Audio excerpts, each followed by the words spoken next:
வணக்கம். திசைகளின் 10 மணி செய்திகள். வெறுப்பு அரசியலுக்கு முற்றுப்புள்ளி வைப்போம். அமைதியை விரும்பும் பெரும்பான்மையினர் குரல் கொடுக்க பிரதமர் அழைப்பு.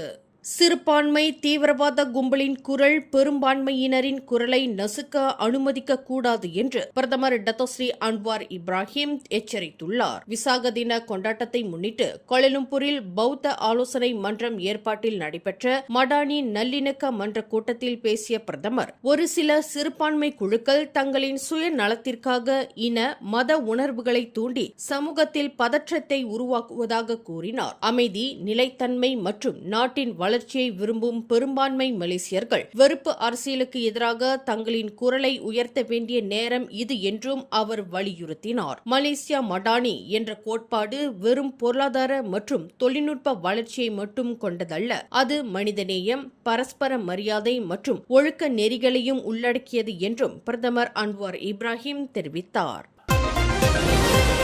கோலாலம்பூரின் வரலாற்று சிறப்புமிக்க சுல்தான் அப்துல் சமாட் கட்டட வளாகத்தின் 2வது மறுசீரமைக்கப்பட்ட பகுதியான பழைய பொது அஞ்சல் நிலையம் இன்று அதிகாரப்பூர்வமாக மீண்டும் திறக்கப்பட்டது. கசானா நேஷனல் நிறுவனத்தின் தானா வாரிசான் நிதி உதவியின் கீழ் தலைநகரின் பாரம்பரியமிக்க அடையாளங்களை பாதுகாத்து மீண்டும் செயல்பாட்டிற்கு கொண்டுவரும் முயற்சியாக இது அமைந்துள்ளது. கோலாலம்பூரை வெறும் போக்குவரத்து மையமாக மாற்றாமல் மக்கள் விரும்பும் சுற்றுலா தலமாக மாற்றுவதே தங்களின் நோக்கம் என்று கசானாவின் நிர்வாக இயக்குநர் டத்தோ அமீருல் ஃபைசால் தெரிவித்தார். இத்தகைய பாரம்பரிய சொத்துக்களை மீட்டெடுப்பதன் மூலம் மலேசியர்களும் சுற்றுலா பயணிகளும் நகரில் அதிக நேரம் செலவிட ஊக்குவிக்கப்படுவார்கள். இது உள்ளூர் வணிகங்களை ஆதரிப்பதோடு நாட்டின் பொருளாதார வளர்ச்சிக்கும் வழிவகுக்கும் என்றும் அவர் குறிப்பிட்டார். யுனெஸ்கோவால் அங்கீகரிக்கப்பட்ட மலேசியாவின் பணக்கார சமையல் மரபுகளை மையமாக கொண்டு இந்த பாரம்பரிய கட்டடம் எவ்வாறு சமகால வணிகத்திற்கு உகந்ததாக மாற்றப்பட்டுள்ளது என்பதை இது நிரூபிக்கிறது.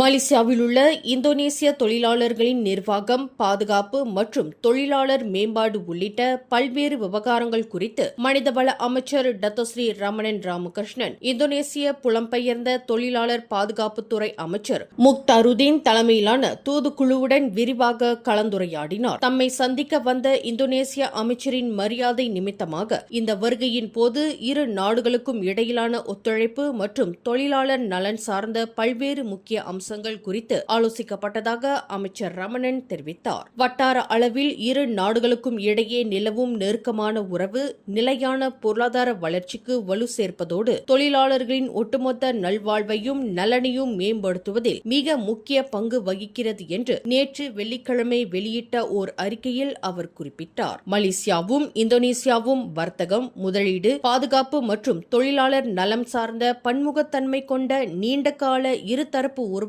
கொண்டுள்ள மிக முக்கிய உத்தேச கூட்டாளியாக விளங்குகின்றன என்றும் அவர் சுட்டிக்காட்டினார். அண்டை நாடுகளுக்கு இடையிலான இந்த நெருக்கமான மற்றும் இணக்கமான சூழல் எதிர்காலத்திலும் மேலும் வலுப்படுத்தப்பட்டு இரு நாட்டு மக்களின் பரஸ்பர செழிப்புக்கும் கூட்டு வளர்ச்சிக்கும் வழிவகுக்கும் என தாம் பெருமளவும் நம்புவதாகவும் அமைச்சர் ரமணன் மேலும் தெரிவித்தார்.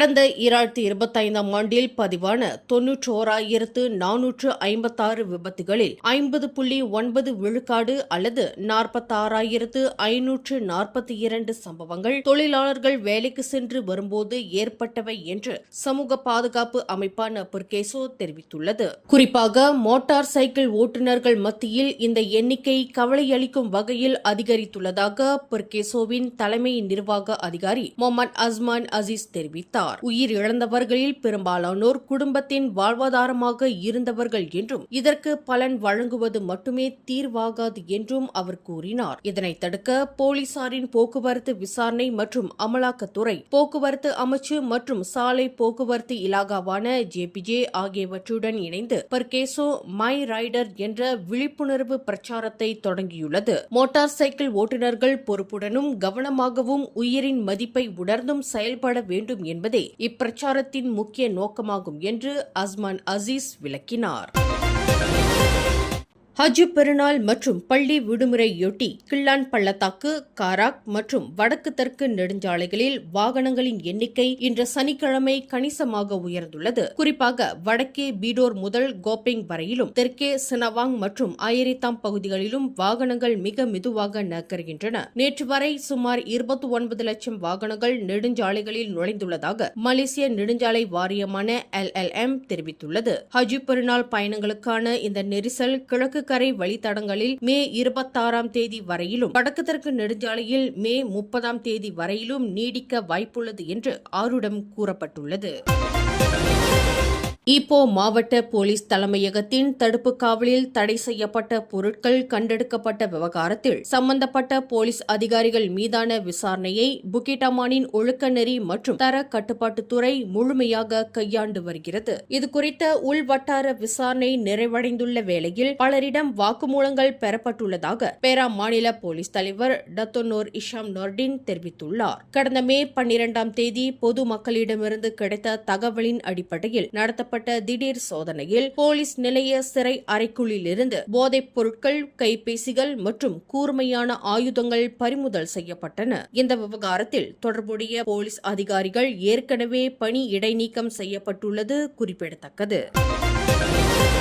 PKR நீதி கட்சியிலிருந்து வெளியேறுவதற்கு முன்பாக தாமும் அக்கட்சியின் முன்னாள் உதவித் தலைவர் நிக் நஸ்மியும் ஓராண்டு காலமாக பலத்த அழுத்தங்களை எதிர்கொண்டதாக அதன் முன்னாள் துணைத் தலைவர் டத்தோஸ்ரீ ரஃபிசி ரம்லி தெரிவித்துள்ளார். கட்சியின் இயந்திரத்தை பயன்படுத்தி தங்களுக்கு தொடர் நெருக்கடிகளும் தங்களின் குடும்பத்தினர் மீது தாக்குதல்களும் நடத்தப்பட்டதாக ரஃபிசி குற்றம் சாட்டினார். பிரதமர் டத்தோஸ்ரீ அன்வார் இப்ராஹிம் தங்களை நேரடியாக பதவியிலிருந்து நீக்காமல் தங்களுக்கு கீழ் உள்ளவர்களை கொண்டு இந்த வேலைகளை செய்ய அனுமதித்ததாக குறிப்பிட்ட ரஃபிசி, தாங்கள் வெளியேறிய பிறகு தம் மீது சுமத்தப்படும் துரோகிகள் என்ற குற்றச்சாட்டு முற்றிலும் அடிப்படையற்றது என்று மறுத்துள்ளார். பரிக்கத்தான் நேஷனல் கூட்டணியின் உறவை பாதிக்கும் வகையிலான சில நடவடிக்கைகளை தொடர்ந்து பர்சத்து உடனான அடுத்த கட்ட ஒத்துழைப்பு குறித்து இன்னும் ஓரிரு நாட்களில் பாஸ் கட்சி உள்வட்டார கூட்டங்களை நடத்தவுள்ளது. இதுகுறித்து செய்தியாளர்களிடம் பேசிய பாஸ் கட்சியின் பொதுச் செயலாளர் டத்தோஸ்ரீ தக்கியுடின் அசான், இந்த விவகாரம் முதலில் பாஸ் கட்சி மட்டத்தில் விவாதிக்கப்பட்டு அதன் பின்னரே பரிக்கத்தான் நேஷனல் கூட்டணியின் கூட்டத்திற்கு கொண்டு செல்லப்பட்டு இறுதி முடிவு எடுக்கப்படும் என்று கூறினார். கராகான் கட்சியின் 58வது ஆண்டு நிறைவு விழா மாநாட்டில் கலந்து கொண்ட பிறகு செய்தியாளர்களிடம் பேசிய தக்கியுடின் அசான் இந்த தகவலை வெளியிட்டார். சுங்கைப்பட்டாணி தாமான் துங்கு ஹமினாவில் உள்ள வீடு ஒன்றின் மீது இன்று அதிகாலை 5 மணியளவில் ஆலோங் என சந்தேகிக்கப்படும் நபர்களால் சிவப்பு பெயிண்ட் வீசப்பட்ட சம்பவத்தால் ஒரு குடும்பம் அச்சத்தில் மூழ்கியுள்ளது. பாதிக்கப்பட்ட 53 வயது டான் லீ லிங் என்பவர் காலை 7 மணிக்கு வேலைக்கு செல்ல முற்பட்ட போதுதான் தன் வீட்டின் சுவர் மற்றும் 2 சொகுசு கார்கள் மீது சிவப்பு பெயிண்ட் ஊற்றப்பட்டிருப்பதை கண்டு அதிர்ச்சி அடைந்தார். அங்கு ஒரு மிரட்டல் கடிதமும் வைக்கப்பட்டிருந்தது. முகமூடி மற்றும் தொப்பி அணிந்த நபர் ஒருவர் பெயிண்ட் வீசிவிட்டு மிரட்டல் கடிதத்தை வைக்கும் காட்சிகள் அங்குள்ள கண்காணிப்பு கேமராவில் பதிவாகியுள்ளன. தன் மகனின் கடன் பிரச்சினை காரணமாகவே இந்த சம்பவம் நடந்துள்ளதாக கூறிய அவர், இதற்கு முன்பும் தங்களுக்கு போஸ்டர்கள் மற்றும் மிரட்டல் வீடியோக்கள் மூலம் தொல்லைகள் கொடுக்கப்பட்டதாக தெரிவித்தார். இச்சம்பவம் குறித்து கொலமுடா மாவட்ட போலீஸ் தலைவர் ஹன்யான் ரமலான் கூறுகையில், குற்றவாளிகளை அடையாளம் காண தீவிர விசாரணை நடத்தப்பட்டு வருவதாக தெரிவித்தார். டமன்சரா பெர்ரானாவில் இன்று அதிகாலை சிவப்பு விளக்கு சமிஞ்ஞையை மீறிச் சென்று மற்றொரு காரின் மீது மோதியதுடன் அதன் ஓட்டுநரையும் தாக்கிய 20 வயது மதிக்கத்தக்க உள்ளூர் இளைஞர் ஒருவரை போலீசார் கைது செய்துள்ளனர். இந்த விபத்தில் காரில் பயணித்த 20 வயது மதிக்கத்தக்க உள்ளூர் பெண்மணி ஒருவர் காயமடைந்தார். ஆபத்தான முறையில் வாகனத்தை ஓட்டிய குற்றத்திற்காக பட்டாலிங் ஜயா மாவட்ட போலீஸ் தலைமையக வளாகத்தில் அந்த சந்தேக நபர் கைது செய்யப்பட்டார். அந்த சந்தேக நபரின் மதுபானம் மற்றும் போதைப்பொருள் பரிசோதனை முடிவுகள் நெகட்டிவ் என வந்துள்ள வேளையில் நாளை ஞாயிற்றுக்கிழமை அவர் நீதிமன்றத்தில் ஆஜர்படுத்தப்பட்டு தடுப்பு காவலில் வைக்கப்படுவார் என்று மாவட்ட போலீஸ் தலைவர் உதவி கமிஷனர் ஷம்சுடின் மமட் தெரிவித்துள்ளார். சீனாவின் ஷான்சி மாநில நிலக்கரி சுரங்கத்தில் ஏற்பட்ட சக்தி வாய்ந்த எரிவாயு வெடிப்பு விபத்தில் சிக்கி 82 தொழிலாளர்கள் உயிரிழந்துள்ளனர். சுரங்கத்திற்குள் தொழிலாளர்கள் பணியில் ஈடுபட்டிருந்த வேளையில் நச்சுத்தன்மை வாய்ந்த எரிவாயு கசிவு காரணமாக இந்த வெடிப்பு ஏற்பட்டுள்ளதாக முதற்கட்ட தகவல்கள் தெரிவிக்கின்றன. மீட்பு படையினர் விரைந்து செயல்பட்டு பெரும்பாலான தொழிலாளர்களை பாதுகாப்பாக மீட்ட போதிலும் 82 பேர் பரிதாபமாக பலியாகினர். மேலும் காயமடைந்த 100க்கும் மேற்பட்டோர் மருத்துவமனைகளில் அனுமதிக்கப்பட்டுள்ள வேளையில் விபத்து குறித்து சீன அதிகாரிகள் தீவிர விசாரணை நடத்தி வருகின்றனர். இன்று மதியம் 12:15 மணியளவில் பாலிங் தவார் ஜாலன் ஜெரான் என்ற இடத்தில் புரோட்டோன் வீரா ரக காரில் நபர் ஒருவரின் சடலத்தை தீயணைப்பு மீட்பு படையினர் மீட்டனர். பூட்டப்பட்டிருந்த காருக்குள் ஒருவர் இறந்து கிடப்பதாக தீயணைப்பு நிலையத்திற்கு வந்த அவசர அழைப்பை தொடர்ந்து அவ்விடத்திற்கு வீரர்கள் விரைந்தனர். காரின் முன்பக்க பயணியர் இருக்கையில் இருந்த அந்த நபர் இறந்து கிடப்பது உறுதி செய்யப்பட்டது. இதனைத் தொடர்ந்து பாலிங் தீயணைப்பு மற்றும் மீட்பு நிலைய படையினர் சிறப்பு உபகரணங்கள் பயன்படுத்தி காரின் கண்ணாடி பகுதியை திறந்து சடலத்தை வெளியே எடுத்தனர் என்று அதன் உதவி ஆணையர் ஜுல்கைரி மட் தஞ்சேல் தெரிவித்தார். மேலும் செய்திகளை தெரிந்து கொள்ள கீழே இருக்கும் பெல் பட்டனை அழுத்துங்கள். உங்கள் மகிழ்ச்சியை வெளிப்படுத்த லைக் மற்றும் ஷேர் செய்யுங்கள். தொடர்ந்து திசைகளோடு இணைந்திருக்க சப்ஸ்கிரைப் செய்யுங்கள்.